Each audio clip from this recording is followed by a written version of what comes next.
Oremos juntos. Dios Padre Santo, que creaste todas las cosas del cielo y de la tierra, te damos gracias por salvarnos, que somos pecadores. Oremos juntos. Dios Padre Santo, que creaste todas las cosas del cielo y de la tierra, te damos gracias porque salvaste a nosotros que somos pecadores y nos diste la esperanza de poder entrar al reino eterno. Te damos gracias porque siempre nos cuidas y nos ayudas mientras vivimos en esta tierra. Hoy en el Día del Señor nos reunimos, que estés con nosotros y ayudes a que conozcamos tu preciosa voluntad, la que tú nos enseñas en el corazón de cada uno de nosotros. Ayúdanos a saber lo que debemos hacer delante de ti, para que hasta tu venida guardemos la fe, vivamos de manera digna. El retiro de verano se sigue realizando y en el mismo momento está predicándose tu evangelio. Mueve el corazón de todos los que escuchan tu palabra y acompañan los labios de quienes la predican, para que por el poder del Espíritu Santo se cumpla la obra de que las almas perdidas vuelvan a ti. Y te rogamos con todo el corazón que cuides y guíes este retiro para que se lleve a cabo hasta el final, sin ningún accidente, en medio de tu voluntad. Ayuda a nuestros hermanos a saber lo que debemos hacer al vivir en estos últimos tiempos, para que donde quiera que estemos podamos vivir agradando a ti, y así cuando nos encontremos contigo cara a cara, no tengamos de qué avergonzarnos. Hoy también, desde el inicio hasta el fin, encomendamos todo únicamente al Espíritu Santo. Oramos en el nombre de nuestro Salvador Jesús. Amén. Vamos a buscar Malaquías capítulo 3. Malaquías capítulo 3, de versículo 13 a 18. Malaquías capítulo 3, de versículo 13 se les leo. Vuestras palabras contra mí han sido violentas, dice Jehová, y dijisteis, que hemos hablado contra ti. Habéis dicho, por demás es servir a Dios, que aprovecha que guardemos su ley, y que andemos afligidos en presencia de Jehová de los ejércitos. Decimos pues, ahora, bienaventurados son los soberbios, y los que hacen impiedad no solo son prosperados, sino que tentaron a Dios y escaparon. Entonces los que temían a Jehová hablaron, cada uno a su compañero. Y Jehová escuchó y oyó, y escrito, libro de memoria, delante de él, para los que temen a Jehová, y para los que piensan en su nombre, y serán para mí especial tesoro. Ha dicho Jehová de los ejércitos, en el día en que yo actúe, y los perdonaré, como el hombre que perdona a su hijo que le sirve. Entonces os volveréis, y discerniréis la diferencia entre el justo y el malo, entre el que sirve a Dios y el que no le sirve. En este momento sigue en marcha el tercer retiro de verano, y por el horario en que estamos es justo la hora en que se está predicando Evangelio. Normalmente Evangelio se predica hasta las 11:30. Hasta ayer, para el tercer retiro, se habían inscrito 12.366 personas. Y no solo eso, el retiro de los sordos se están llevando a cabo ahora mismo en el edificio de la iglesia de Cheongju. Y ahí, contando a los demás 300 hermanos de la iglesia de Cheongju que están sirviendo, hay 1.042 personas inscritas. De modo que a este tercer retiro se ha reunido una gran cantidad de personas, y como este retiro reúne a muchos hermanos que viven en zonas más alejadas, llegaron desde temprano y muchos vinieron en autobús. Y el número de personas que están ahí es realmente grande. Ayer se alcanzó el pico máximo de consumo eléctrico. En las decenas de años que llevamos haciendo retiros, ayer se usó la mayor cantidad de electricidad de toda la historia. Supongo que es por el calor y porque hay mucha gente, pero en fin, en medio de este ambiente tan intenso, el retiro sigue adelante, así que les pido que sigan orando. Y como a partir de martes empieza nuestro cuarto retiro. Les pido también que se preparen y oren por él. El mensaje de la palabra de hoy es: no te canses de esperar. El ser humano es por naturaleza un ser que espera. Cuando uno vive, siempre hay algo que desea. Y si eso que desea no se cumple, entonces espera con anhelo a que se cumpla. Hay quienes esperan con ansias que su hijo termine la universidad y consiga un buen trabajo. Y claro, también el que necesita conseguir empleo espera mientras envían su currículum vitae a decenas, tal vez cientos de lugares, presentando solicitud tras solicitud. Pero parece que hoy en día esto no es nada fácil. Cuando se pasa por algo así, el corazón se siente muy pesado y difícil. También hay quienes esperan para casarse con la esperanza de encontrar una buena pareja. Y los padres que deben ver casarse a sus hijos también se preguntan cuándo su hijo o su hija podrá encontrar a esa buena persona, y pasan mucho tiempo esperando y orando por ello. Eso, en contra de lo que uno pensaría, no es nada sencillo. También hay quienes, cuando enferman, al principio piensan que se van a curar fácilmente, pero conforme pasa el tiempo y la sanidad tarda mucho más de lo esperado, esa espera se vuelve verdaderamente dolorosa y angustiante. Y además de todo esto, en medio de la vida diaria, oramos con fervor a Dios pidiendo que se cumpla algunas respuestas que llevamos en el corazón y esperamos ese tiempo. Y cuando de verdad se vive esa espera, resulta ser un tiempo realmente doloroso y angustioso. Hay otra cosa más que esperamos, ¿no es así? La promesa de que el Señor viene. Llevamos esperando durante muchísimos tiempos la promesa de que el Señor regresará. Yo, cuando era joven, pensaba que el Señor vendría el año 2000. Tal vez los de mayor edad lo recuerden. Se hablaban de Y2K y se decían que cuando llegara el año 2000 el mundo se acabaría. Así que yo me preguntaba si acaso llegaríamos a ver ese año, si mi hijo podrá llegar a ir a la escuela. Recuerdo que en aquellos tiempos, incluso después de casarse, muchos no tenían muchos hijos, viviendo con la idea de que el Señor venía pronto, pero todavía no ha venido. Y cada año escuchamos que el Señor viene pronto. Pero en medio de eso, el problema es que cuando esa espera se alarga, al principio espera con fuerza, esperando con anhelo de que el hijo conseguiría trabajo, que se casara, que sanara de su enfermedad, que llegara la respuesta a las oraciones que llevamos en el corazón. Y también con la sensación de que el Señor vendría muy pronto. De verdad, esperábamos con el corazón ardiente, o quizás sería más correcto decir que esperábamos con expectativa. Esperábamos con la expectativa de que sucedería pronto lo que anhelamos. Pero, ¿qué pasa cuando esa espera se prolonga? Al principio esperamos con esperanza, pero con el paso del tiempo, poco a poco, comienza a surgir en el corazón una cierta duda.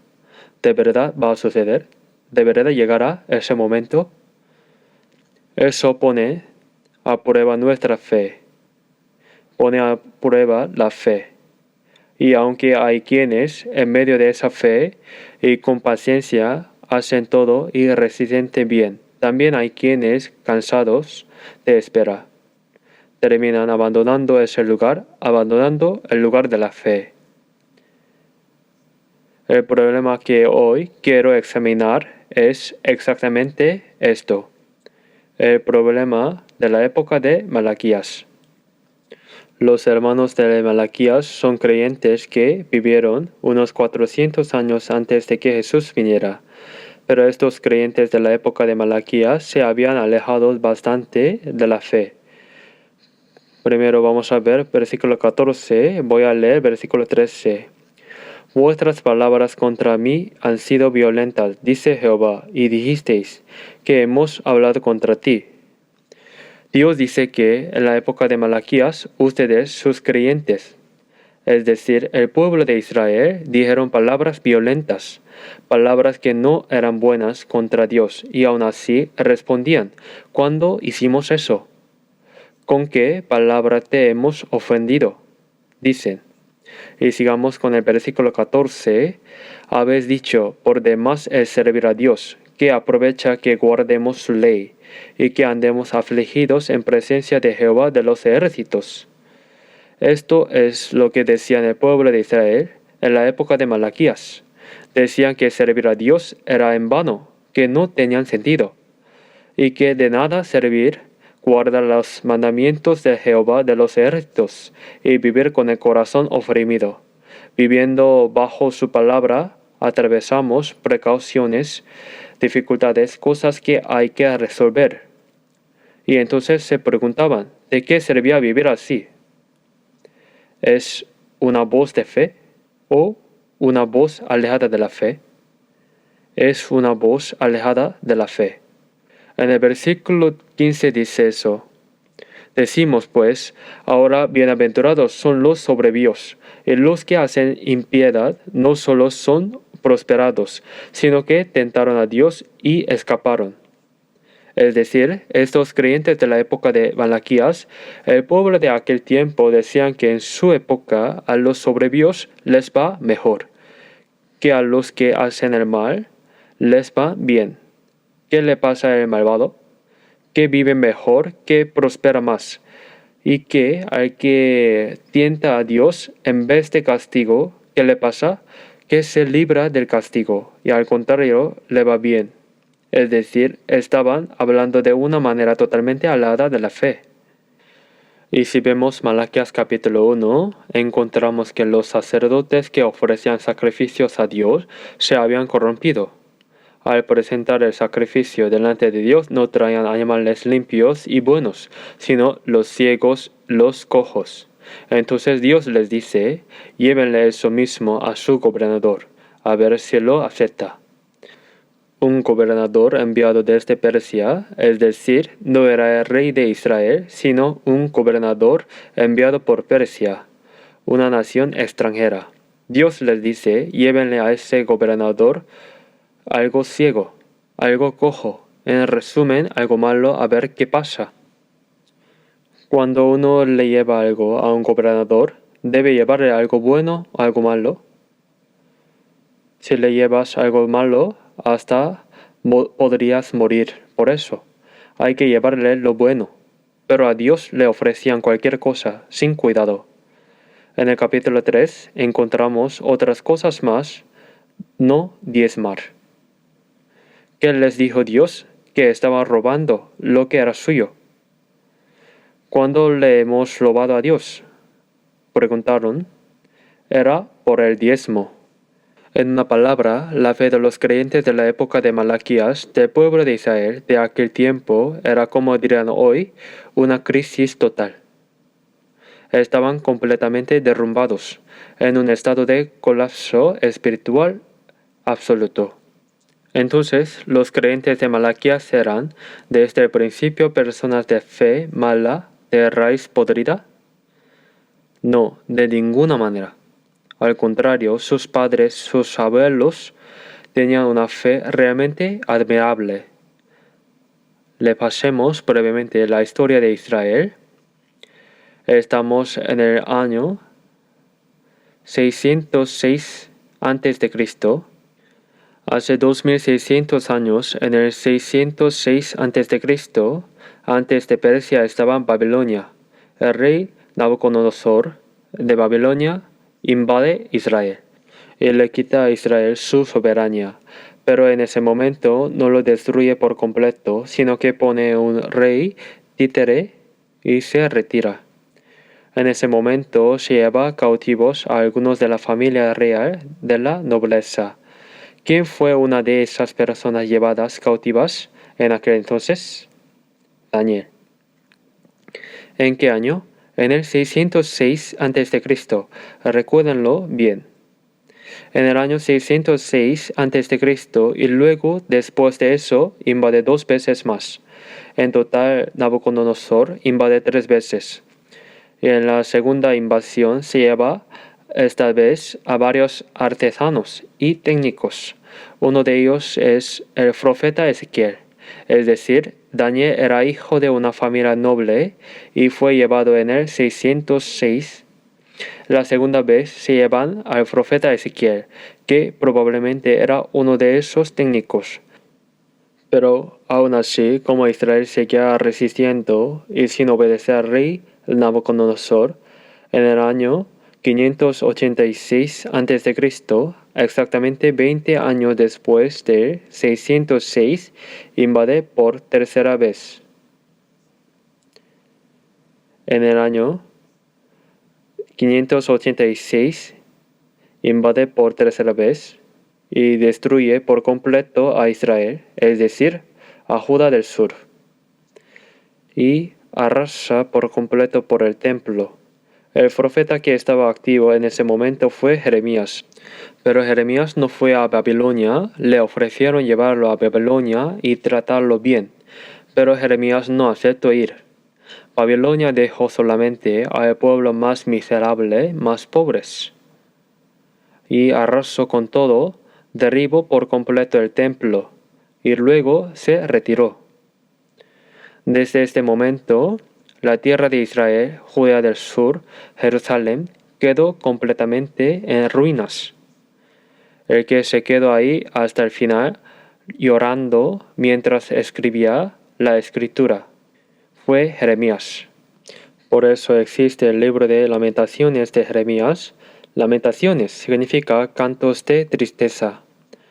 Cuando Jerusalén cayó, hay una historia muy conocida. Dios dijo que si en Jerusalén hubiera unas pocas personas que de verdad sirvieran a Dios y vivieran de manera íntegra, Él la perdonaría. Con una sola persona bastaba. Una sola persona. Ustedes recuerdan que Sodoma cayó porque no habían suficientes justos. ¿Cuántos? 10. Pero el año 586, en Jerusalén había muchos sacerdotes, muchos levitas y muchas personas que servían a Dios. Entonces esa Jerusalén cayó por falta de unos pocos justos. Cayó porque no hubo ni siquiera una sola persona.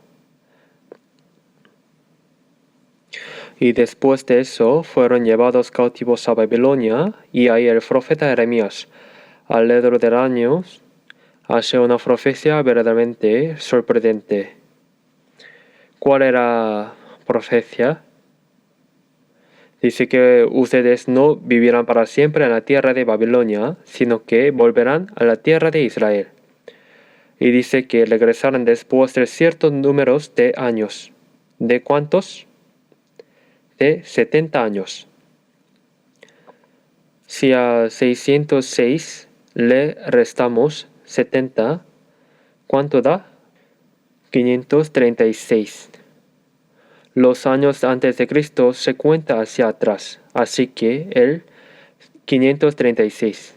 Ustedes saben que hay un salmo, el Salmo 137, escrito con la tristeza de aquellos tiempos de cautiverios en Babilonia, y que con eso, Salmo 137 se hizo una canción pop a la orilla de los ríos de Babilonia. Cuando yo era niño, sin entender nada, bailaba y jugaba con esa canción que cantaban mis padres. No era una canción alegre, era una canción triste, pero como el ritmo era alegre, la cantábamos sin saber su significado. En todo caso, esa es la canción que se hizo a partir del Salmo 137. Unos 2 o 3 años antes de que llegara el año 536, Dios hace que Daniel lea las palabras de la profecía de Jeremías. Y así en Daniel capítulo 9 encontramos que el profeta Daniel, al leer las escrituras, descubre que el profeta Jeremías había profetizado que después de 70 años regresarían a la tierra de Israel. Y como mencioné antes, ¿quién fue una de las personas representativas que fueron llevadas cautivas en el año 606? Daniel. Y como Daniel mismo había sido llevado cautivo en ese momento, al hacer el cálculo se da cuenta de que ya no falta mucho. Por eso en Daniel capítulo 9, el profeta Daniel ora con fervor, pidiendo que a Dios, tal como lo prometió, por medio de su profeta, restaure a la nación de Israel. Ese es el contenido de Daniel capítulo 9. Y después de eso, el ángel Gabriel se le aparece a Daniel y le dice que en verdad se cumplirá. Y le da esa famosa profecía de las 70 semanas de Daniel. No tenemos tiempos de entrar en eso ahora, pero digamos solamente que en efecto, en el año 536, Dios realiza una obra sorprendente. ¿Qué tipo de obra realiza? En ese tiempo Babilonia es destruida. ¿Por quién? Por Persia. Y el gobernante real de Persia en ese momento era un hombre llamado Ciro.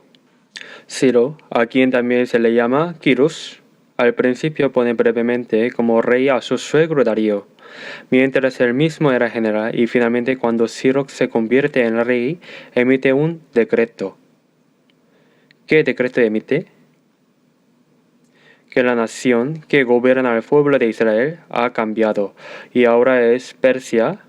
Emite un decreto que dice que cualquier israelita que estén en Persia y que lo desee puede regresar a la tierra de Israel. Eso ha quedado registrado como hallazgo arqueológico. ¿Y dónde se encuentra? Si van al Museo Británico, encontrarán algo llamado el cilindro de Ciro, un cilindro hecho de arcilla. Y al leer el contenido de ese cilindro, resulta sorprendente. Lo que está al final de Segunda de Reyes y lo que está en Esdras coincide exactamente con lo registrado ahí. Es el decreto de Ciro. Si vemos la historia, este hombre llamado Ciro ganaba las guerras de una manera sorprendente, con mucha frecuencia. Por ejemplo, cuando alguien logra un gran éxito, es muy raro que sea solo por su propia capacidad. Siempre interviene algo de fuerte en cualquier cosa que se haga. Pero este hombre Ciro tenía muchísima suerte cada vez que iba a la guerra. Eran guerras que, en teoría, no se podían ganar, y sin embargo las ganaba unas tras otras. Y así que él mismo, al ir a la guerra, sentía algo, lo estaba ayudando. Si ve el libro de Daniel detalladamente, se ve que el profeta Daniel llega a ocupar el cargo más alto, tanto en Babilonia como después en Persia. Ustedes recuerdan la historia de Daniel en el foso de los leones, ¿verdad? Eso no ocurrió en tiempo de Babilonia, sino en tiempo de Persia. Y esto sucedió justo cuando Ciro, antes de convertirse en rey, había puesto brevemente como rey a su suegro Darío. En ese momento se nombró primer ministro al profeta Daniel. Y cuando los funcionarios de la nación conquistadora, Persia, vieron que Daniel, alguien de una nación derrotada, era puesto en un cargo tan alto, ¿qué sintieron? Sintieron mucha envidia y celos. Y así, para atrapar a este hombre inocente, crearon una trampa. Si oraba, lo echarían al pozo de los leones. Establecieron una ley que exigía adorar a otro dios, y así lograron que Daniel fuera arrojado al pozo de los leones. Pero gracias a Dios, aunque Daniel fue arrojado al pozo de los leones, la boca de los leones quedó cerrada. ¿Qué hizo Dios? Les cerró la boca. Y después de sacar a Daniel de ahí, cuando echaron a los que lo habían acusado, ¿qué hicieron los leones antes de que sus cuerpos tocaran el suelo? Los desgarraron y se los comieron. Esto está registrado en la Biblia y eso ocurrió precisamente en Persia. Entonces lo sabía además el rey Darío que mencioné antes, también Ciro. ¿Lo sabía o no? Claro que lo sabía. Si leen el libro de Daniel, verán que se dice que Daniel vivió hasta la época del rey Ciro. La historia de Ciro está registrada. ¿Dónde? En el libro de Isaías. Si quieren estudiar con más detalle todas estas cosas que estoy contando ahora, tan rápidamente, pueden aprenderlas bien en nuestra Academia Bíblica. Isaías es un libro escrito alrededor del año 800 a.C., entre los años 700 y 800, es decir, unos 200 años antes de que este hombre llamado Ciro apareciera en el mundo. El propio nombre Ciro ya estaba registrado por medio del profeta Isaías, así que estaba profetizado que liberaría a Israel, y sin duda debió de haber alguien que le hizo saber esto a Ciro. ¿Quién creen que fue? El profeta Daniel. Porque no debía de haber nadie que no conociera a Daniel, aquel que salió con vida del foso de los leones.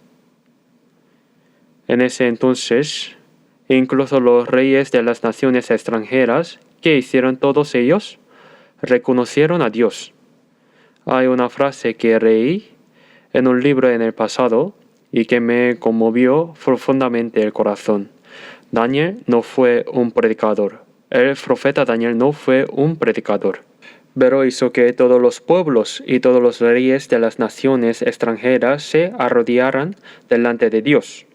Todos los pueblos extranjeros, los pueblos de Babilonia y de Persia, los reyes de Babilonia y de Persia, ¿quién fue el que hizo que se arrodillaran delante de Dios? Daniel. Así que sin duda Ciro debió de haber visto su propio nombre a través de las Escrituras, y aquello por lo cual él había obtenido la victoria, reconoció que no era por su propia capacidad, sino por el poder de ¿quién? Seguramente reconoció que era por el poder de Dios. Y podemos ver esto en el hecho de que hoy en día no vamos con frecuencia a un país llamado Irán, pero si buscan en Naver, verán que bastante coreanos han ido ahí. En unos registros de viaje se pueden ver la tumba de Ciro, el cilindro de Ciro, la tumba de Daniel, y la tumba de Mardoqueo. ¿La conocen? Todo lo del libro de Esther de Mardoqueo está ahí, en Irán. Pero la tumba de Ciro es sumamente sencilla. No es la tumba de un rey que fundó un imperio. Es muy modesta. Ciro lo sabía. Aquello por lo cual él había llegado a ser lo que era. ¿De quién era el poder? Del poder de Dios. Era un hombre humilde que reconocía el poder divino. En fin, Ciro concedió la liberación. En el año 536, con Zorobabel como líder, el pueblo de Israel regresó. En el libro de Esdras, que estudiamos del capítulo 1 al 10, los capítulos 1 al 6 son precisamente la historia de cómo Zorobabel lideró ese regreso. Y entonces, ¿dónde está la historia de todos los que en aquel tiempo se quedaron en Persia? Está en el libro de Esther. Mardoqueo y los demás que aparecen en el libro de Esther son personas que no regresaron de Persia a Israel. Pero de los que regresaron de Persia a Israel, hubo más de 50,000 personas. Entonces, había más gente que se quedó en Persia o más gente que regresó. Los que se quedaron son muchísimos más. Los que regresaron son una minoría. Entonces, esa minoría era gente de fe fervorosa o gente que vivía de manera descuidada. Eran personas de una fe verdaderamente ferviente. Zorobabel. ¿Quién era Zorobabel? Descendiente de David. Es decir, está en la genealogía de Jesucristo. Y de haber existido la nación, él habría sido rey. Como la nación había sido destruida, no pudo llegar a ser rey. Pero ese hombre lideró el regreso del año 536. De modo que estas personas eran gente con fervor de fe extraordinario. Pero al principio, cuando llegaron, trabajaron con mucho ánimo y empezaron a reconstruir el templo destruido. Al principio, mientras hacían diversas obras en el terreno del templo, las naciones vecinas les puso tantísimos obstáculos que la obra se detuvo por completo. ¿Por cuánto tiempo se detuvo? Se detuvo durante 20 años. Así que, según la Biblia, el terreno del templo quedó puesto, pero ahí crecieron hierbas y hasta los animales salvajes andaban. En este momento, los que habían venido a construir el templo, que al principio trabajaron con entusiasmo, terminaron agotados por muchos obstáculos que enfrentaron a su alrededor y se quedaron detenidos. Entonces Dios envió a un profeta. ¿A quién envió como profeta? Si bien al final de la Biblia está Ageo, Zacarías, Malaquías. Envió como profeta a Ageo, el primero de los últimos 3 libros de la Biblia. ¿Cuál creen que es el tema del libro que escribió el profeta Ageo? El tema del libro de Ageo es: lo voy a hacer. ¿Qué hacer o no hacer? Habían empezado a construir el templo y se detuvieron. Así que habían que terminarlo pronto. ¿Hasta cuándo?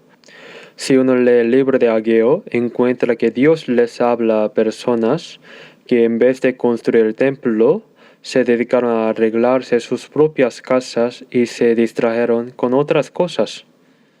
Les dice que, aunque trabajen mucho, es como si tuvieran un saco con agujeros, porque no lograron juntar nada. Hay palabras de ese tipo. Cuando el profeta Ageo fue y habló, la gente le cobró fuerzas.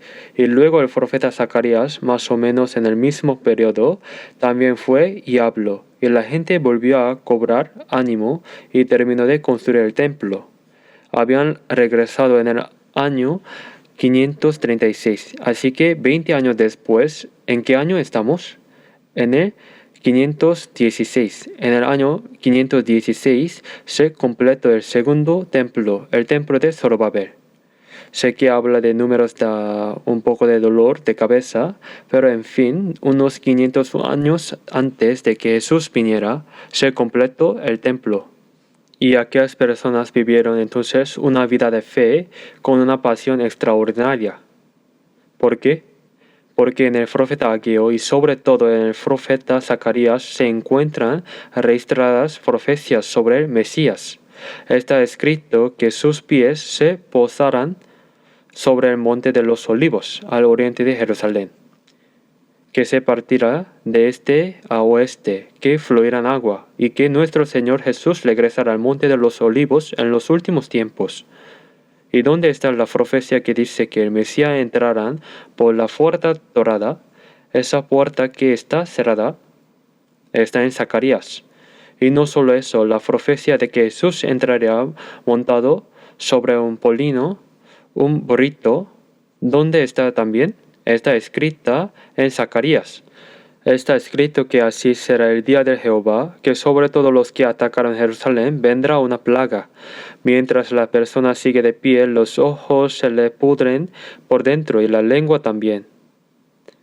¿Y dónde está esta palabra también? En el libro de Zacarías. El profeta Zacarías profetizó no solo la primera venida de Jesucristo, sino también su segunda venida. Así que 500 años antes de que Jesús viniera, cuando aquella gente escuchaba las palabras de los profetas Ageo y Zacarías, ¿qué esperanza podían haber en su corazón? Que el Mesías viene. Y sin embargo, la realidad que vivían en ese momento era sumamente difícil. ¿Por qué? Porque su nación había sido destruida y está bajo el dominio de Persia. Y además las naciones y los pueblos vecinos se oponían con muchísima fuerza a que Jerusalén se levantara y prosperara así. Y hasta los amenazaban, y aún en esta situación ellos cobraron fuerza, delante de la palabra y seguían viviendo. Y un poco más tarde, otra persona lleva a más gente con él. ¿Quién fue? Esdras. ¿Y conocen el libro de Esdras? Si ven Esdras de capítulo 9 al 10, Esdras es descendiente de Aarón en la 16ª generación. Es decir, es de linaje sacerdotal. Como descendiente de Aarón, era un escriba y sacerdote a la vez, es decir, un hombre sumamente versado en las escrituras, y fue quien afirmó al pueblo de Israel en la palabra. Y él fue y les enseñó la palabra a la gente. Y además poco después, casi en la misma época, ¿quién más llegó? Nehemías. ¿Recuerdan el libro de Nehemías? Si Esdras fue el hombre encargado de enseñar la palabra de Dios, Nehemías vino como gobernador de Persia. Así que tenía la autoridad para obtener todo lo que pidiera delante del rey de imperio persa. Y cuando escuchó que aunque el templo de Jerusalén ya estaba levantado, sus puertas habían sido quemadas y no tenían murallas, y que por eso el pueblo sufría muchas persecuciones y dificultades por parte de las naciones vecinas, se llenó de angustia y en medio de la oración pidió permiso al rey. ¿Y con qué cargo vino? Vino como gobernador. Y lo que hizo Nehemías fue esto: cuando Zorobabel vino, lo que se hizo fue construir el templo. El templo destruido es el segundo templo, el templo de Zorobabel. Pero lo que hicieron Nehemías y Esdras al llegar fue a reconstruir la muralla de Jerusalén, esa muralla que rodeaba la ciudad. Porque solo una muralla se puede defender los ataques extranjeros y hacerse fuerte. Y mientras Nehemías estaba de gobernador, ¿quién enseñaba la palabra de Dios? La enseñaba Esdras. Y como Nehemías era gobernador, tenía poder político, ¿no es cierto? Con ese poder hizo que el pueblo de Israel estuviera muy despierto en la fe. Y lo que ellos esperaban era, ¿a quién? Al Mesías.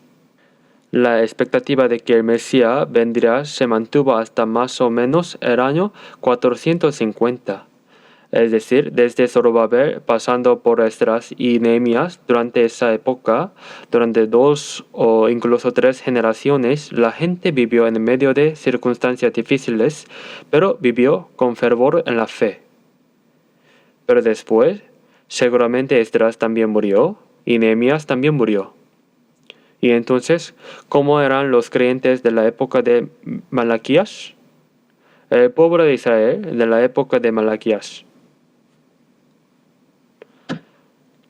Ya estamos entrando al siglo IV, más o menos al principio del siglo IV. Probablemente sería la generación de los hijos o de los nietos de aquel Nehemías o aquel Esdras de quienes hablé antes. Y en esa generación de los hijos o de los nietos, ¿qué pasó con su fe? En una palabra, se derrumbó por completo. Parece que he explicado el trasfondo demasiado largo. Ahora llegamos a la época de Malaquías. Como dije antes, la generación de aquellos padres, abuelos y bisabuelos que habían vivido con tanto fervor y habían partido de ese mundo. Y una vez que cambió la generación, llegó el momento en que ellos comenzaron a hablar de esta manera. Se levantaron con palabras violentas contra Dios y decían que servir a Dios era en vano, que de nada servía vivir guardando los mandamientos de Jehová de los ejércitos. Decían que el soberbio le va bien, que al que hace el mal le va próspero, que al que tienta a Dios se le libera del castigo. Pero yo sirvo a Dios y vivo esperando al Mesías, y aún así nuestra época es demasiado difícil. ¿Por qué? Porque seguían bajo el dominio de Persia. Las naciones extranjeras a sus alrededores buscaban cualquier oportunidad para devorar a Israel. En cuanto Israel hacía algo pequeño, lo amenazaban, y a veces incluso llegaban a la violencia física real. y al vivir así, el pueblo de Israel se derrumbó mucho en su fe. ¿Cuál creen que fue la razón? Porque la espera se prolongó demasiado. Y la razón por la que hoy pienso en esta palabra es que esta época se parece mucho a la nuestra. La época de Malaquías era, en primer lugar, una época que esperaba a Jesús en su primera venida. Es decir, era una época que esperaba al Mesías en su primera venida. ¿A quién espera nuestra época hoy? Esperamos a Jesús en su segunda venida. En la época de Malaquías también había muchas profecías de que el Mesías vendría. El profeta Isaías lo dijo, el profeta Zacarías del que habla antes también lo dijo, y cada vez que hablaban los profetas, especialmente en el caso del profeta Malaquías que profetiza de manera correcta sobre Juan el Bautista, había muchísimas profecías. Los profetas hablaron mucho sobre la venida del Mesías. Y en nuestra época, ¿hay o no hay una promesa sobre la segunda venida? Sí la hay, y esa promesa es sumamente clara. Pero, aunque la primera y la segunda venida son distintas, a partir de aquí tiene algo en común. Esperábamos, pero viene o no viene. La espera se alarga. Cuando Dios lo miró, en realidad 20 o 30 años no es mucho tiempo, pero desde el lado del ser humano es un tiempo tremendamente largo. Tal vez sea toda una vida. Así es toda una vida, así que la espera se prolonga demasiado. Y cuando se prolonga tanto, incluso alguien que al principio vivía con verdadero fervor y con fuerza delante de Dios, poco a poco si espera y nada llega, termina desanimándose.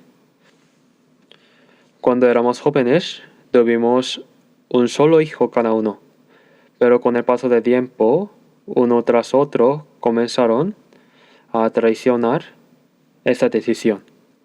Empezaron a tener un segundo hijo con una diferencia de edad considerable. Hay quienes no pudieron tenerlo, pero también hubo bastantes casos de quienes al esperar y ver que el Señor no venía, decidieron tener un segundo hijo. Claro, no es el 100% de los casos, pero cuando uno espera pensando que el Señor vendrá pronto y vive con fervor, y luego el Señor no viene, eso produce desánimo, y a veces también surge cierta duda. Y cuando eso sucede, existe una alta probabilidad de que se aleja de la fe, porque tenemos un cuerpo y por eso poco a poco nos vamos secularizando. ¿Qué es la secularización? ¿Qué es lo que se considera bueno? Al final, lo que más importa es el dinero. Si miramos alrededor, vemos que a la gente del mundo le va bien. La gente del mundo, sea lo que haga, puede invertir en bolsa o comprar propiedades y ver cómo suben de valor. Y mientras tanto, yo sin saber nada de eso, viví como un tonto. Y de repente pienso, ¿acaso yo he vivido como un tonto? ¿Habré vivido de manera necia? Y ese pensamiento es precisamente el comienzo de una cierta secularización. Entonces, ¿por qué creen que la gente de la época de Malaquías cayó en la corrupción? En una palabra, porque la espera se prolongó demasiado.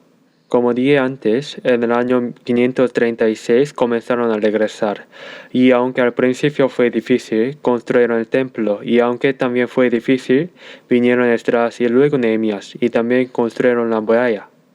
Y vivieron un tiempo de gran fuerza, un tiempo de verdadero avivamiento espiritual.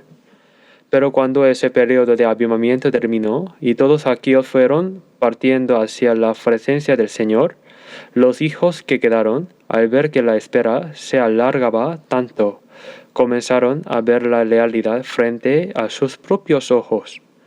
En primer lugar, económicamente las cosas estaban difíciles. La vida era dura y agotadora. La gloria de la nación no se restauraba. El reino mesiánico que esperaban no se cumplía. Así que la gente termina diciendo esto, que servir a Dios era en vano. Pero aquí el problema no es el sufrimiento en sí mismo, sino que la interpretación que le dieron a ese sufrimiento de la espera fue errónea. Y por eso su actitud terminó cambiando por completo. Sabían que, si vemos la Biblia, la obra de Dios siempre atraviesa un tiempo de espera. ¿Cuántos años esperó Abraham? Como mínimo desde que recibió la promesa de Dios hasta que nació su hijo. Esperó al menos 25 años y tuvo a su hijo en un momento humanamente imposible. Cuando ya estaba viejo y su esposa Sara había dejado de menstruar, en ese momento imposible para que una mujer pudiera concebir, Dios le dio a su hijo Isaac. Saben también que a José, hasta los 17 años, su padre lo amaba, pero después fue vendido como esclavo y en medio de una situación miserable, pasó al menos 13 años atravesando lo más miserable que un ser humano puede vivir, hasta que finalmente llegó a ser primer ministro. Y que del rey David, Samuel vino y lo unió. Pero Saúl intentó matarlo, y David tuvo que huir durante al menos 15 años. Aquel que había sido unido tuvo que esquivar innumerables amenazas de muerte hasta llegar a ser rey. Y Moisés, después de decidirse a rescatar al pueblo de Israel, terminó convertido en homicida y huyó al desierto de Madián. ¿Cuántos años estuvo en el desierto de Madián? Estuvo 40 años. Si observamos la obra de Dios en la historia, siempre encontramos un punto común, hacer que la persona espere. ¿Cuál creen que es la razón? Que Dios, antes de preparar las circunstancias, prepara primero a la persona. Y esa espera no significa que Dios no esté haciendo nada. Esperar no significa que Dios esté en silencio. Del lado de Dios, esperar es preparar. Yo también desde niño escuché continuamente que el Señor viene, y por eso a veces me pasaba por la cabeza ese mismo pensamiento. Pero saben que ahora mismo Estados Unidos e Irán están enfrentándose y sabemos que esto es el cumplimiento de las Escrituras. Pero Irán desaparecerán de la faz de la tierra o no desaparecerán. No desaparecerá. ¿Hasta cuándo? Hasta la última guerra. Así que ahora mismo Trump debe estar pasando difícil. Irán debería quedar destrozado, pero no queda destrozado. Así que la gente del mundo piensa, esta vez sí que Irán puede quedar destruido. Pero nosotros, por la Biblia, sabemos que Irán no será destruido por completo, sino que de una manera u otra sobrevivirá. Claro que quedará muy empobrecido y las cosas se pondrán muy difíciles para ellos, porque la última guerra viene, en parte, a llevarse cosas, pero no a hacerlos desaparecer del todo. Sabemos eso a través de la Biblia, y al ver esto, ¿qué pensamiento nos viene? Que el Señor está trabajando. Permítanme compartir un pensamiento personal, algo así como una teoría propia. Es solo mi opinión. A mí Trump no me cae bien. Emocionalmente habla de manera muy imprudente y hace cosas muy extrañas. Pero últimamente, en cierto sentido, le tengo gratitud. Si Trump no hubiera existido en nuestro país, habría entrado en un largo estancamiento económico. Según mi opinión personal, casi todas las industrias que tiene nuestro país se solapan con las de China. Y contra China no podemos ganar. Si compitiéramos directamente, nuestro país realmente habría vivido en un modo de bajo crecimiento. Últimamente, ¿a nuestro país le está yendo bien o no? Estados Unidos ha detenido a China. Y qué bendición tan grande que tenemos. A nivel mundial, la mejor calidad de toda industria manufacturera. Aparte de China, no hay ningún país occidental que sin nuestro país pueda hacer prácticamente nada, ya sea energía nuclear, industria de defensa o nuestros semiconductores. ¿Por causa de quién cambió esta orden internacional? Por causa de Trump. Esto es para opinión personal. Eso es solo mi pensamiento, podría estar equivocado. Pienso que como nosotros predicamos el Evangelio con fervor, quizá Dios verdaderamente nos está dando una oportunidad de estos últimos tiempos. Esto es completamente mi pensamiento personal. Si de verdad no se hubiera detenido a China de esta manera, no podríamos estar haciendo lo que estamos haciendo ahora. Y de repente Rusia también empezó una guerra y por todas estas cosas, en fin, pienso de esta manera. Pero no lo interpreten en exceso, por favor. Y aunque emocionalmente no me cae bien, pero otro lado a veces también le tengo cierta gratitud.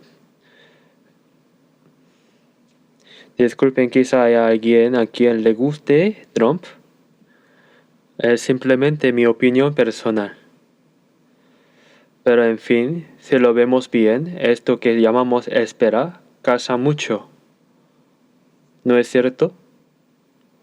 El Dios quien está preparando, Dios de ninguna manera está en silencio. Está preparando. Incluso ahora mismo Dios está trabajando. Saben que si de verdad nosotros en nuestro país predicamos el Evangelio con fervor, Dios nos protege. Esto también es pura opinión personal. Este verano hace mucho calor, pero aún así se puede vivir más o menos. Se puede vivir un poco. En Europa dicen que la gente se está muriendo de calor, por el calor. Así que también me pregunto si esto será una protección de Dios, ya que tenemos que hacer letra de todas formas. Como evangelizamos con fervor, Dios nos ayuda.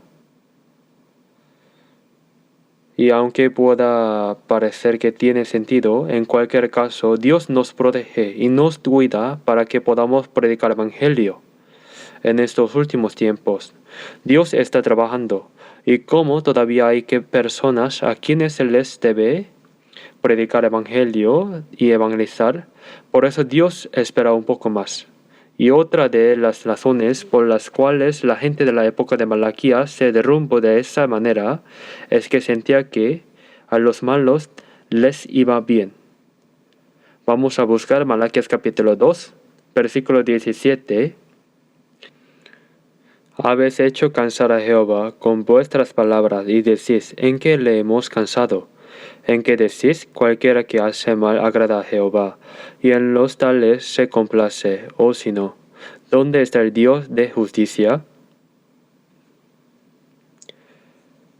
El pueblo de Israel, con sus palabras, cansaba a Dios, y aún así decían, ¿en qué te hemos cansado?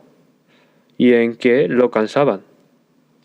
En que decían que a todo el que hace el mal, Jehová lo mira con agrado, que el que hace el mal prospera y debería recibir castigo. Pero, ¿cómo era la realidad? Que Jehová lo mira con agrado, significa que le va bien. Así que eso delante de Dios se convierte en un gozo para el malo, según ellos. También decimos algo parecido en el mundo. ¿Qué habrán hecho esas personas en una vida pasada para que les vayan tan bien, para haber salvado tanto a su nación? Eso mismo decían ellos. Y luego decían, ¿dónde está el Dios de justicia? Es decir, preguntan si Dios en verdad existe, si esto realmente tiene sentido. Es decir, no podían entender por qué a los malvados les iban bien, y por eso su fe se derrumbó. Y por eso terminaban diciendo que servir a Dios era en vano. Pero aquí hay algo que está mal.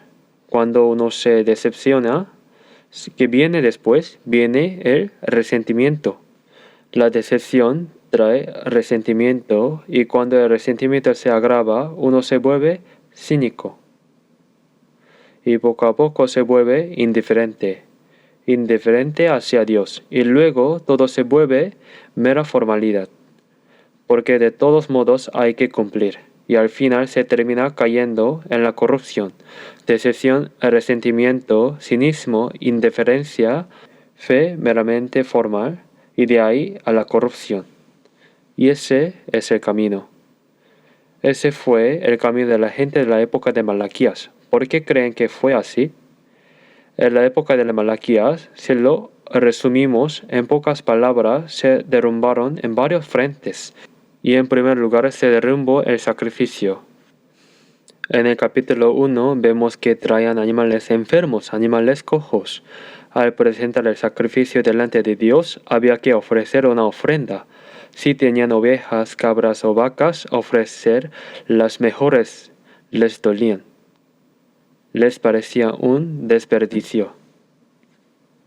Entonces, ¿qué ofrecían? Ofrecían al animal enfermo, al ciego, al cojo, cosas que ya ni siquiera tenían valor comercial. Y eso mismo era lo que llevaban delante de Dios cuando se trataba de un sacrificio. Pero Dios lo sabe, y por eso les dice, llévenle esto mismo a su gobernador, a ver si lo aceptaría. El sacrificio se había derrumbado. Y esta gente además dice esto. Vemos el capítulo 1, versículo 2. Voy a leer el versículo 2 de Malaquías capítulo 1, donde el pueblo de la época de la Malaquías dice también lo siguiente. Yo os he amado, dice Jehová, y dijisteis, ¿en qué nos amaste? Yo te amo, dice Dios, pero ¿en qué los amo? Es como cuando les decimos a nuestros hijos, te quiero mucho, te amo. Y ellos responden, ¿cuándo me amo, papá? ¿Qué me ha dado papá? Ese tipo de hijos malagradecidos existen, ¿verdad? Y ese mismo semblante de hijo malagradecido, ¿de quién es el semblante? Es el semblante de Israel. Y los sacerdotes, ¿qué se supone que deben hacer? Enseñar la palabra de Dios. Pero estas palabras se habían corrompido. Vamos a ver, capítulo 2, versículo 7. Capítulo 2, versículo 7. Porque los labios del sacerdote han de guardar la sabiduría, y de su boca el pueblo buscará la ley. Porque mensajero es de Jehová de los ejércitos. Mas vosotros os habéis apartado del camino, habéis hecho tropezar a muchos en la ley, habéis corrompido en el pacto de Leví. Dice Jehová de los ejércitos. El deber del sacerdote era guardar la palabra de Dios, el conocimiento de Dios, y responder a la gente cuando preguntara. Pero ellos se habían desviado del camino correcto, los sacerdotes se habían corrompido. Y dice que hicieron que otros tropezaron con la ley, es decir, que los propios sacerdotes ya ni siquiera guardaban la ley. Y entonces naturalmente del pueblo común ya ni hablar. Y no solo eso, más adelante vemos que la familia comenzó a derrumbarse. Los hombres empezaron a abandonar a sus familias. Y el versículo 14 del capítulo 2. Más diréis, ¿por qué? Porque Jehová ha atestiguado entre ti y la mujer de tu juventud, contra la cual has sido desleal, siendo ella tu compañera y la mujer de tu pacto. Desleal significa que la traicionar, que la engañar. En una palabra, que es traicionar a la esposa que uno tomó de este joven. ¿Qué es traicionar a la esposa? Es cometer adulterio, ¿verdad? Engañar a la esposa, y como Dios desea tener hijos piadosos, en cambio nacían hijos que no eran piadosos. La familia se está desmoronando. Y como dije antes, también se derrumbó el diezmo. Dios les dice, ¿acaso no me están robando lo que es mío? Y ellos preguntan, ¿cuándo le hemos robado a Dios? Dios responde, es el diezmo, la ofrenda. Así, cansados de esta espera, su fe se derrumbó por completo. Esta situación, ¿estaría bien que fuera la nuestra? ¿O no estaría bien? Si estuviera bien, hoy no estaría predicando este mensaje. Pero si no permanecemos despiertos en la fe, podríamos llegar a caer en algo parecido. ¿O no podríamos? Sí, podríamos. Nuestra época es realmente una época espiritualmente peligrosa. Y espiritualmente es una época en la que es fácil cansarse, tal como en la época de Malaquías. Pero nosotros, ¿cómo debemos vivir? Es una época en la que debemos guardar la fe hasta que el Señor venga. Primero que nada, ¿vendrá el Señor o no vendrá? Sí, vendrá. Aquel Mesías que esperaba la gente de la época de Malaquías, ¿vino o no vino? Sí vino. Vino, pero ellos, cansados de esperar, terminaron corrompiéndose, se derrumbaron. Y cuando el Señor por fin vino, ¿lo reconocieron o no? No lo reconocieron. Salvo unos pocos que estaban despiertos cuando el Señor vino, cuando el Mesías vino, la mayoría, aunque tanto esperaron al Mesías, no lo reconocieron. ¿No es esto una tragedia? Después de esperar así, después de vivir así, ¿cuál creen que es la verdadera tragedia de nuestra época? En la parábola de 10 vírgenes se nos compara con ellas. Había vírgenes que estaban despiertas, pero ¿qué otras vírgenes habían? Había vírgenes que estaban durmiendo. La Biblia registra también a un siervo que, pensando que el Señor tardaría en venir, comenzó a golpear a los demás siervos, y de esa manera, durmiendo, justo después de haber vivido con fervor durante mucho tiempo, si justo en ese momento uno está durmiendo, si se encuentra con el Señor, ¿qué pasa? Claro que si ya recibió la salvación, ir al cielo, delante del Señor, pero ¿no sentiría una gran vergüenza? ¿Qué debemos aprender de esta época de Malaquías? Lo primero es que debemos aprender sin falta acerca de la promesa. Habacuc capítulo 2. Habacuc capítulo 2.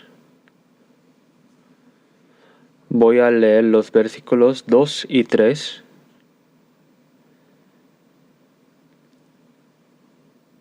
Y Jehová me respondió y dijo, escribe la visión y declara en tablas, para que corra el que leeré en ella. Aunque la visión tardará aún por un tiempo, mas se apresurará hacia el fin, y no mentirá. Aunque tardaré, esperarlo, porque sin duda vendrá, no tardará. El libro de Habacuc trata de una época en la que a la gente malvada le iba demasiado bien. Por eso el profeta Habacuc le hace una pregunta a Dios. El entorno es parecido al de la época de Malaquías. En la época de Malaquías, como a los malos les iba bien, ¿qué hizo el pueblo de Israel de aquel tiempo? Se desanimó por completo y cayó en la corrupción. Pero Habacuc, en lugar de desanimarse, ¿qué hizo delante de Dios? Hizo una pregunta. Esa es la diferencia. Dios, porque a los malos les va bien. Y entonces Dios, al recibir esa pregunta, le da una respuesta. Y eso es el contenido del capítulo 1. Ahí dice que Dios enviará a Babilonia para castigar a esos malvados. Levantará a Babilonia para castigar a los malos. Pero al escuchar eso, a Habacuc le surge una duda aún mayor. Dios, aún así nosotros somos tu pueblo. Pero Babilonia no solo es gente extranjera, sino que hablando en términos del mundo, son personas todavía peores que el pueblo de Israel. ¿Cómo puedes enviar a gente todavía peor para castigar a tu pueblo, Israel? Dios, ¿no te parece que esto no está bien? preguntó así. Entonces Dios le da a Habacuc una segunda respuesta, que es justo lo que acabamos de leer. Que Babilonia es solo una vara que Dios usa. Usa esa vara para castigar. Y también dice que Babilonia, por sus propios pecados, será juzgada por Dios con justicia. Y al escuchar eso, el profeta Habacuc entiende la voluntad de Dios y compone aquel canto tan conocido. ¿Qué tipo de canto compone? Componen algo así. Voy a leer también versículo 16. Hoy se conmovieron mis entrañas, a la voz temblaron mis labios. Cuando escucho, es decir, cuando escucho el plan de Dios, sus entrañas se entremecieron y sus labios temblaron por causa de esa voz. ¿Cuál es ese plan? En pocas palabras se refiere a que en el futuro Israel será destruida. Se refiere a que Judá del sur caerá. Por eso es algo que hace temblar. Pudrición entró en mis huesos, y dentro de mí me estremecí. Si bien estaré quieto en el día de la angustia, cuando suba el pueblo, el que lo invadirá con sus tropas. Al saber que viene a atacarnos, que vamos a caer, es algo que hacer temblar. Pero eso es el big picture de Dios. Es algo que Dios ha planeado y que Él mismo lleva a cabo, y así la voluntad de Dios se cumple. Al comprender esto es cuando llega a decir estas palabras. Leamos juntos los versículos 17 y 18. Aunque la higuera no florezca, ni en las vides haya frutos, aunque falte el producto de olivo, en los labradores no den mantenimiento, en las ovejas sean quitadas de la majada, y no haya vacas en los corrales, con todo yo me alegraré en Jehová, y me gozaré en el Dios de mi salvación. Cuando estalla la guerra y todo se pierde, ¿queda algo o no? No queda absolutamente nada. Se secan las hojas de la higuera, no hay uvas en las vides, así es como lo cantan. No hay olivos, nada. No hay vacas en el establo, no hay nada. Pero, ¿qué es lo que dice? Que se alegrará en Jehová. En realidad no es exactamente lo mismo. Para la época en la que vivimos, va a ser una época en la que nos vaya bien o va a ser una época sumamente difícil y complicada. Espiritualmente será una época difícil y complicada, pero es justo cuando eso sucede que viene el Señor. Sí, el Señor viene entonces. Y si logramos comprender el big picture de Dios, su ingratitud, tan solo por el hecho de que Dios se haya convertido en nuestro Señor. Volviendo al capítulo 2, es donde Dios habla de esta manera. Y Jehová me respondió y dijo, escribe la visión y declara en tablas para que corra el que leyere en ella.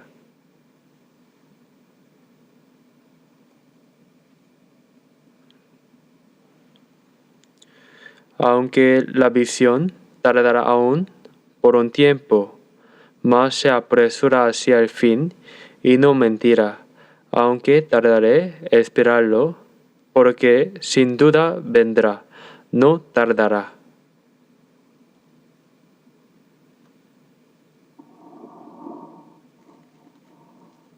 ¿Esta palabra del profeta Habacuc se cumplió o no? Sí se cumplió. Cuando el Señor vino, es decir, no en su segunda venida, sino en su primera venida, desde el punto de vista humano, parecía que se retrasaba, que las cosas no salían como uno pensaba, y que tardaba. Pero en el plan de Dios, sin duda, sin retrasarse, se cumpliría. Y así el Señor vino en su primera venida, tal como fue prometido. Solo que, como la vida humana es corta, el pueblo de la época de Malaquías no llegó a verlo con la rapidez que ellos deseaban. De la misma manera, la segunda venida del Señor también, sin duda, se cumplirá. Debemos saber esto por medio de la palabra, y no debemos juzgar con ligereza la justicia de Dios. ¿A qué me refiero? Al malvado le va bien, y a la prosperidad del malvado, que dice la Biblia, dice que no la envidiemos. En el Salmo 73 dice que fue solo al entrar al santuario de Dios que comprendió el fin de ellos. ¿Dónde se decide realmente el resultado final? No es en este mundo. ¿Dónde se decide quién realmente va a estar bien al final? Se decide cuando estemos delante de Dios. En este mundo, si vemos la Biblia, hay algo realmente curioso. Personas que comieron tanto que se les salen los ojos, que mueren cómodamente, y a las que la gente lloran desconsoladamente. Pero en un instante, ¿a dónde van? Van al Hades. Pero los que viven en la fe deben estar despiertos delante de Dios, y Dios les prometió que Él mismo les dará su recompensa cuando estén delante del Señor. Entonces, ¿qué es lo que ahora nosotros debemos hacer? Lo importante que es, primero, debemos estar despiertos. Vamos a buscar San Mateo capítulo 24. San Mateo capítulo 24.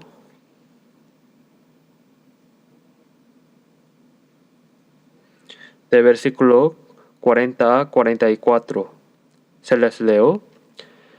Entonces estarán dos en el campo, el uno será tomado y el otro será dejado. Dos mujeres estarán moliendo en un molino, la una será tomada y la otra será dejada. Velad pues, porque no sabéis a qué hora ha de venir vuestro Señor. Pero sabed esto, que si el padre de familia supiese a qué hora el ladrón habría de venir, velaría y no dejaría minar su casa. Leamos juntos. También vosotros estad preparados, porque el Hijo del Hombre vendrá a la hora que no pensáis. Si un ladrón viene y uno supiera cuándo llegará, por supuesto que el dueño de la casa se mantendría despierto para evitarlo. Pero delante de nosotros, si hay dos en el campo, uno será tomado y el otro será dejado. Y si hay dos mujeres moliendo, una será tomada y la otra será dejada. ¿Esto qué es lo que tanto esperamos? Es el rapto. Pero hay que estar despiertos. No sabemos en qué día vendrá nuestro Señor. Debemos estar preparados. El Hijo del Hombre vendrá cuando menos lo pensemos. En verdad debemos estar despiertos en la fe. Hace 26 o 27 años, cuando éramos jóvenes, usábamos comunicación de computadora. Por medio de esa, hermanos nos reunimos en salas de chat para tener comunión. Considerábamos cómo llamamos a esa sala de chat. ¿Cómo se llama esa sala de chat? Los que están despiertos es el origen de nuestra página web actual. Así que incluso les dábamos una cuenta a los hermanos que estaban en Estados Unidos para que tuviéramos comunión. Y afuera de Seúl, en Daejeon o en cualquier otra región, pudimos tener comunión en esa manera. Fue un mundo completamente nuevo. Y luego, si no recuerdo mal, fue en 1999 cuando trasladamos todo eso al entorno de Internet.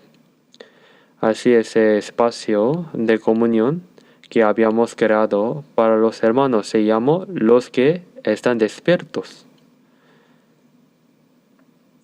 Para ser exacto, es Los que están despiertos. Creo que le pusimos un nombre muy excelente. Veo que no se emocionan mucho, ¿Cuál es nuestra identidad? Somos los que están despiertos. Nuestra identidad son los que están despiertos. Vamos a ver Colosenses capítulo 4.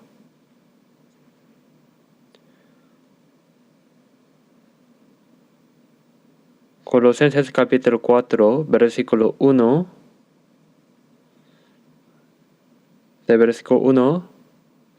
Desde versículo 2. Perseverad en oración, velando en ella con acción de gracias, orando también al mismo tiempo por nosotros, para que el Señor nos abra puerta para la palabra, a fin de dar a conocer el misterio de Cristo, por el cual también estoy preso, para que lo manifieste como debo hablar. Esta palabra habla de dos cosas realmente importantes que debemos hacer en estos últimos tiempos. La primera, ¿cuál es? Perseverad en la oración, velando en ella con ¿qué? Con acción de gracias. Debemos estar despiertos. Y cuando estemos despiertos, ¿qué es lo que debemos hacer? Orar. Porque esto de estar despierto no es nada fácil. Aunque suena cómico, voy a contarles una historia real. Yo era joven en ese tiempo. Una persona había recibido la salvación. Ese joven recibió la salvación y aprendió la palabra. Estad despiertos. Como a los 3 días vino a la reunión, se veía sumamente cansado. Es una historia real, de verdad, así que le pregunté, hermano, ¿por qué se ve usted tan cansado? Y me respondió que, como le habían enseñado a estar despierto, había hecho en un gran esfuerzo por no dormir, pero que poco a poco se había ido quedando dormido al escuchar ese testimonio que hicieron todos. Se rieron. Hermanos, estar despierto no significa que no debas dormir físicamente, sino que no debes volverte insensible espiritualmente. ¿Cierto? Y por eso los que están despiertos, como son sensibles al pecado y como discierne las corrientes del mundo, lo discierne, anhelan la palabra y espera con expectativa la venida del Señor, y no abandonan la oración. Ese es el significado de estar despiertos, impedir volverse insensible espiritualmente. Pero aquel hermano lo había entendido en el sentido físico y se esforzaba por eso. Y de verdad existió ese hermano. Ahora vive con fervor su vida de fe en cierta región. Nos encontramos incluso en ese retiro y nos dimos la mano. Qué hermano tan sincero, tan inocente, ¿no? Piensen en esto. ¿Hay alguna enseñanza importante? ¿Es fácil estar despierto? Es difícil. No es fácil resistir sin dormir. Y espiritualmente, ¿es fácil estar despierto? Es difícil. Así como es difícil aguantar sin dormir físicamente, tampoco es fácil vivir espiritualmente sin dormir y sin volverse insensible. Por eso lo más importante para lograrlo es guardarnos a nosotros mismos con la palabra. Cuando Satanás vino a tentar a Jesús, ¿con qué lo venció? Lo venció con la palabra. La palabra debe estar en nuestro corazón y luego lo importante también es la oración. Marquen aquí por un momento. Vamos a buscar San Lucas capítulo 18. San Lucas capítulo 18. Voy a leer desde versículo 1. También les refirió Jesús una parábola sobre la necesidad de orar siempre y no desmayar, diciendo, había una ciudad un juez que ni temía a Dios ni respetaba a hombre. Había también en aquella ciudad una viuda, la cual venía a él diciendo, hazme justicia de mi adversario. Y él no quiso por algún tiempo, pero después de esto dijo dentro de sí, aunque ni temo a Dios ni tengo respeto a hombre, sin embargo, porque esta viuda me es molesta, le haré justicia, no sea que viniendo de continuo me agote la paciencia. Y dijo el Señor, oí lo que dijo el juez injusto, ¿y acaso Dios no hará justicia a sus escogidos? Que clama a él día y noche, ¿se tardará en responderles? Os digo que pronto les hará justicia, pero cuando venga el Hijo del Hombre, ¿hallará fe en la tierra? Pero en la oración es, en cierto sentido, una espera, y a través de la historia de aquel juez injusto podemos recibir una gran enseñanza. Al final dice, cuando venga el Hijo del Hombre, ¿hallará fe en la tierra? Esto es sorprendente, porque incluso un juez injusto, si uno va con insistencia y le suplica con fervor, termina haciéndole justicia. Y lo dice esto, que si nosotros, los creyentes, los hermanos que hemos recibido la salvación, le pedimos a Dios, sin duda nos escuchará. Entonces, ¿por qué de repente dice, hallará fe? ¿Qué significa esa fe aquí? Es alguien que fue una y otra vez, que insistió hasta el final. Así que esta fe es, primero, la fe que cree con certeza que Dios va a responder y que ora hasta el final con esa certeza. Pero dice, cuando venga el Hijo del Hombre, ¿la encontrará? ¿La hallará? Entonces, ¿qué es lo que sucede cuando venga el Hijo del Hombre? Si aplicamos esto a la segunda venida, entonces se trata de un creyente que vive con la mirada puesta en el nombre del Señor y que empieza a pensar, como esto no se cumple y no se cumple, uno empieza a pensar, ¿cuándo vendrá? ¿De verdad Dios está trabajando? ¿Debería simplemente rendirme? Pero cuando Jesús dice, la encontrará cuando yo venga, lo que está preguntando es, ¿cuántas personas creen que habrá que sigan orando así, sin parar, hasta que yo vuelva? ¿Eso significa que no serán muchas o pocas? Significa que serán pocas. Entonces, ¿qué es esta fe? Es una fe que perversa con paciencia. Es decir, es la fe paciente que sigue orando y esperando sin desanimarse hasta que el Señor venga. Si lo que el Señor quiere decir con cuando el Hijo del Hombre venga es que probablemente serán pocos los que actúen así. Entonces a nosotros no se está diciendo que no hagamos ese, sino que esperemos con paciencia. ¿Qué nos dice que hagamos sin cesar? Que oremos. Y incluso un juez injusto escuchó, ¿no habrá de escuchar Dios? Aunque yo tarde, aunque la respuesta se demore, ¿cuántas personas seguirán orando sin rendirse? Cuando el mundo se ponga cada vez más difícil y la fe se vaya enfriando, ¿cuántos de verdad seguirán confiando en Dios hasta el final y orando? Aunque parezca que la respuesta se retrasa, ¿cuántos habrá que sigan sosteniendo hasta el final la certeza de que Dios sin duda está trabajando? Si el Señor nos hace esta pregunta, ¿qué tipo de persona debemos ser nosotros para poder responderle delante de Él? Debemos ser del tipo que dice, Señor, esto es demasiado, ¿de verdad no vienes?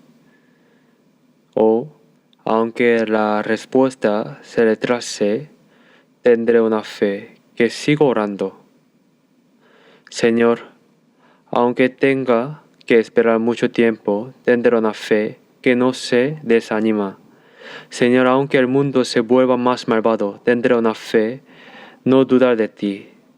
Señor, aunque parezca que tu segunda venida se retrasa, tendré una fe que se aferra a la esperanza hasta el final y vive delante de ti. Señor, tendré una fe que tiene la certeza de que la justicia de ti sin duda se cumplirá. Vamos a ver otra vez Colosenses capítulo 4, versículo 2. Perseverad en la oración, velando en ella con, ¿qué? Con acción de gracias. Debemos estar despiertos con acción de gracia en oración. Es decir, debemos estar despiertos con una fe perseverante. Y además de eso, hay dos cosas más que Dios nos pide. Hebreos capítulo 10, una palabra que conocemos bien.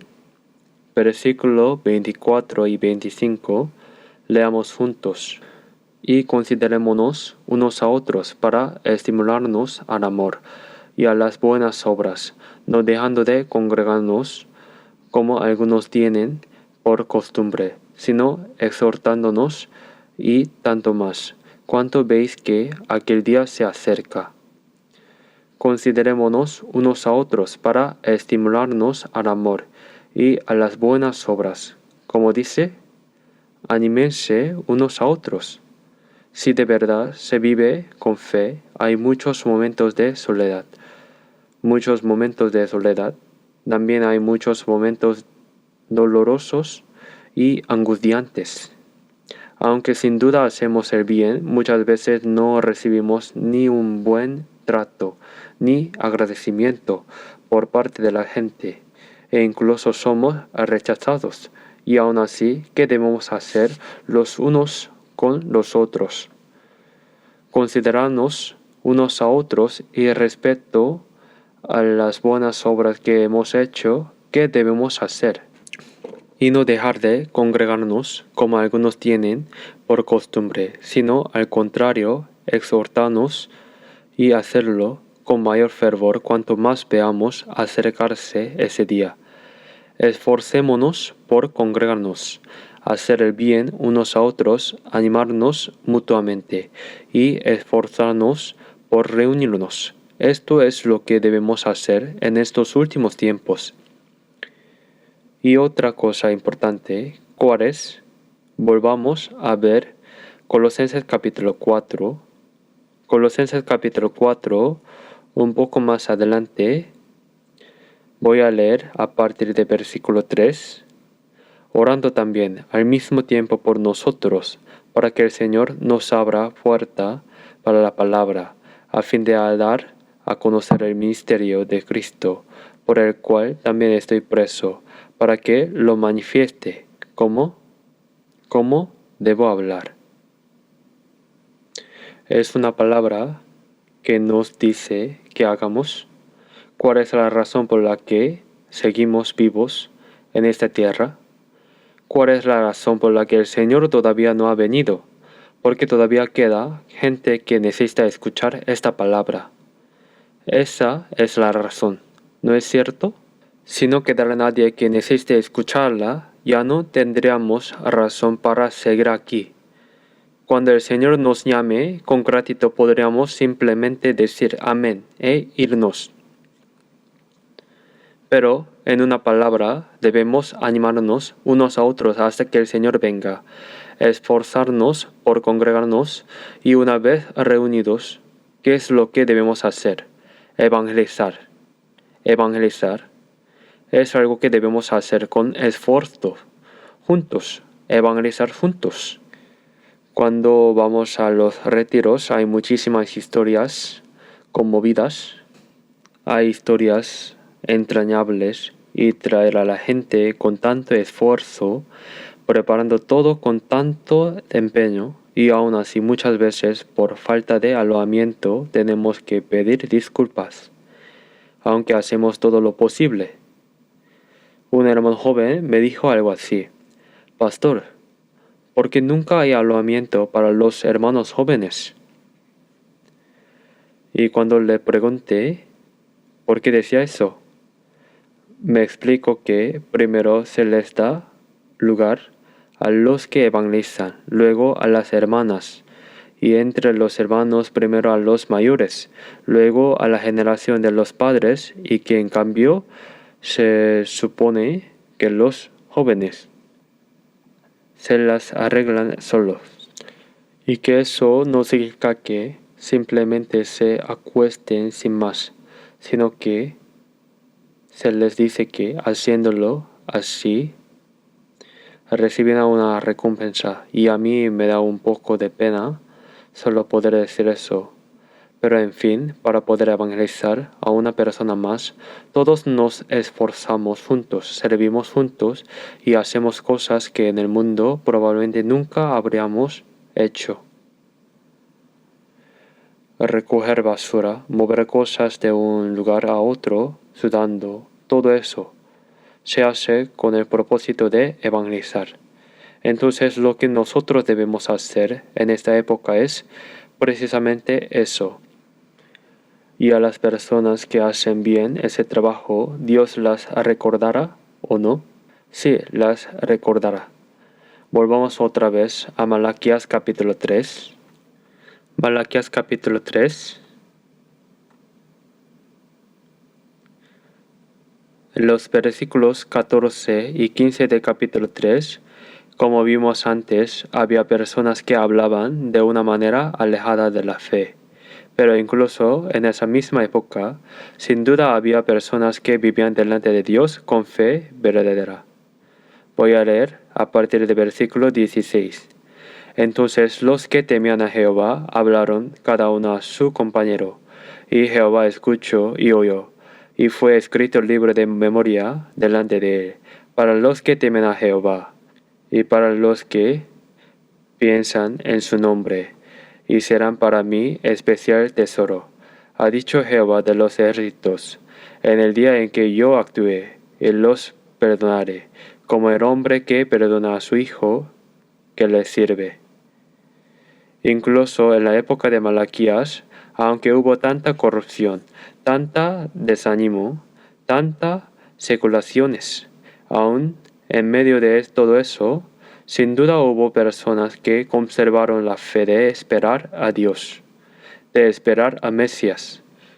Existe un remanente también en nuestra época, y ese remanente, ¿quién debería ser?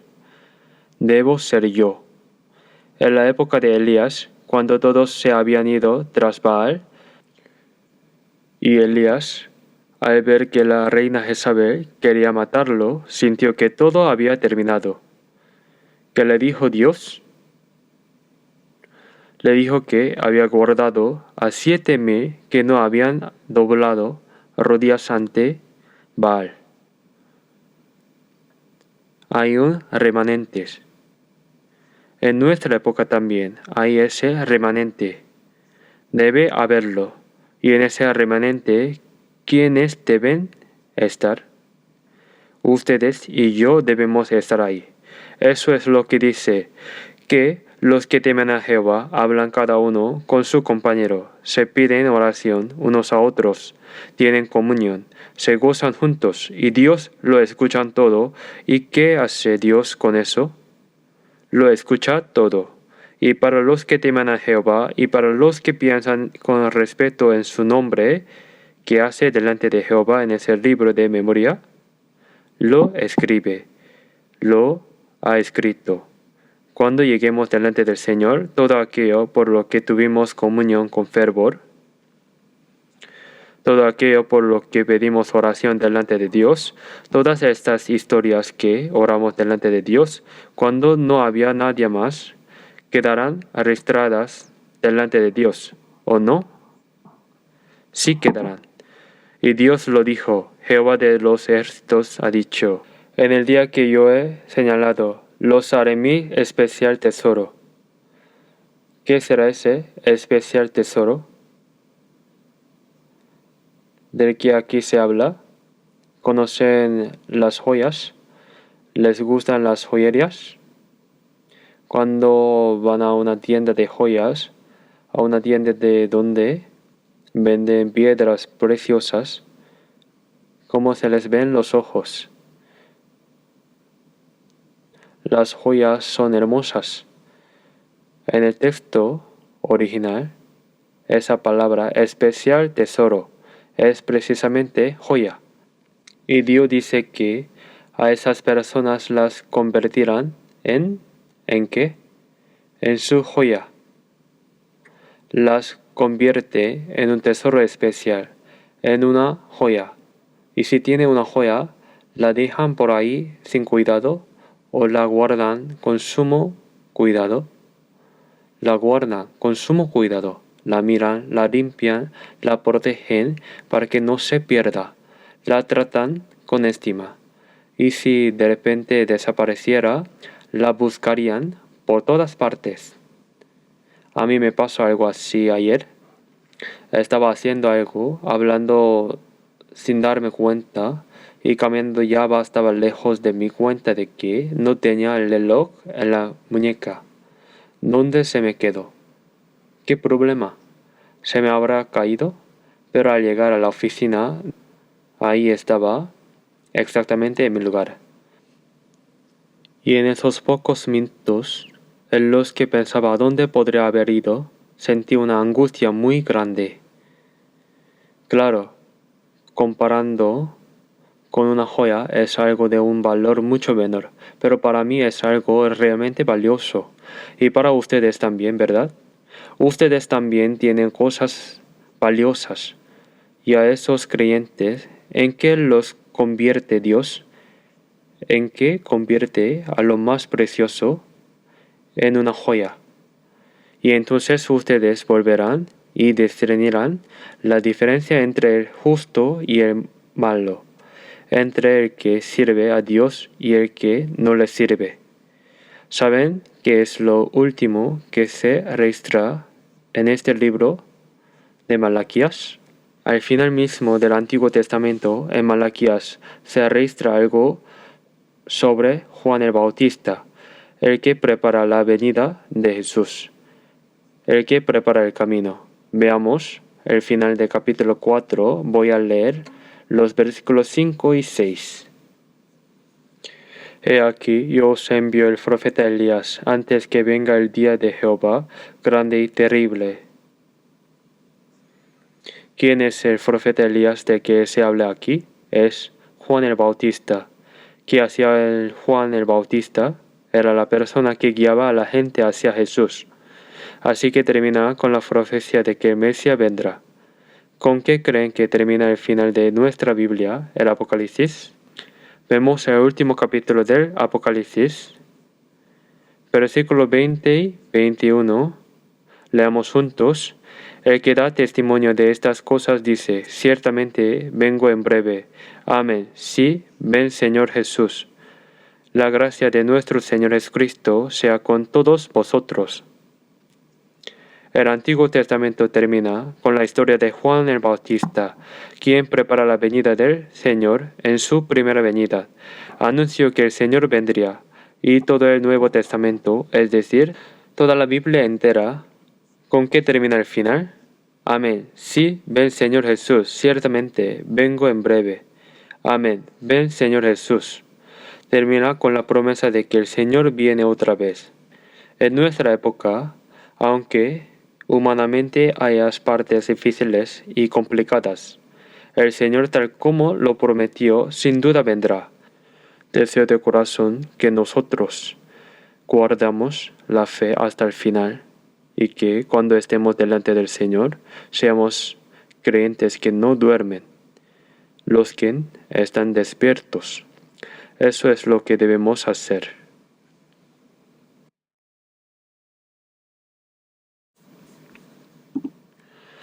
Oremos juntos. Dios Padre Santo, te damos gracias porque a través de la enseñanza mostrada por medio de los creyentes de Malaquías nos hiciste saber que tenemos que esperarte con la fe firme y que debemos mirarte. El retiro de verano se está preparando y se está llevando a cabo. Acompáñanos hasta el último momento, hasta que termine, especialmente el cuarto retiro de la Iglesia Central del Seúl comienza pasado mañana martes. Que estés con nosotros y que hagas tu gran obra en medio de nosotros y que estés con nosotros hasta el final del retiro y hasta tu venida. Ayúdanos y guíanos para que podamos vivir sin caer desde la fe. Enséñanos con tu palabra lo que debemos hacer y haznos saber las cosas que debemos vivir delante de ti. Y guíanos, ayúdanos para que lleguemos a ser una iglesia preciosa y que no tengamos ninguna vergüenza al estar delante de ti. Protege y cuida a todos los hermanos que se esfuerzan por el retiro, a todos los que evangelizan y a todos los que escuchan la palabra. Agradeciéndote por todo, oramos en el nombre de Jesús, quien nos ama. Amén.